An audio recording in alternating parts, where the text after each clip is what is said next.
द्यावे त्यासी Huawei उत्तराई।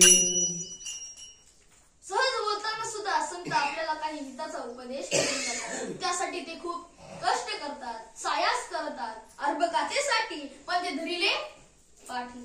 Sir गुरुजींना सर्व काही येत असतं, तुमच्यामध्ये शिक्षक बसलेले असते, त्यांना मला विचारायचंय, तुम्ही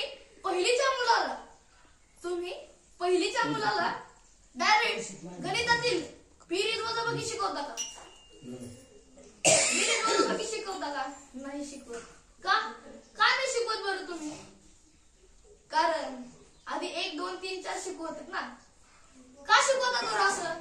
कारण त्या छोट्या जीवाला तो अभ्यास अवघड वाटू नये, सोपा वाटावा, सुलभ वाटावा, त्या बुद्धीला तो अभ्यास झोपेल असंच तो वाटावा, म्हणून शिक्षक त्याला 1 2 शिकवतात, मग वजाबाकी बेरीज।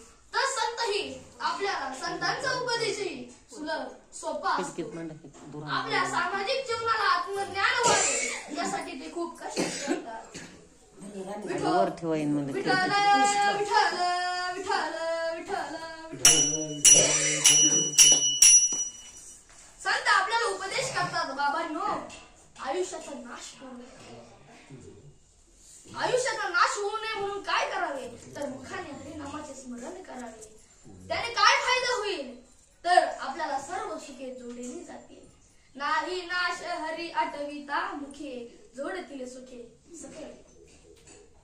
पहे आयुष्याचा आढळ करी, जे सरते जीवित वारी, तया औषधाते वैरी, काय जीवा न होणे, आयशी हितासी जे जे लिके, ते सदाची या इंद्रिय दुःखे, एवढी सोपे योगासारखे काही आहे।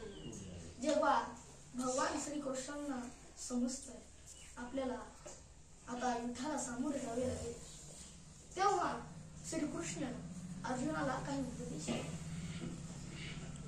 श्रीकृष्ण अर्जुनाला सांगतात,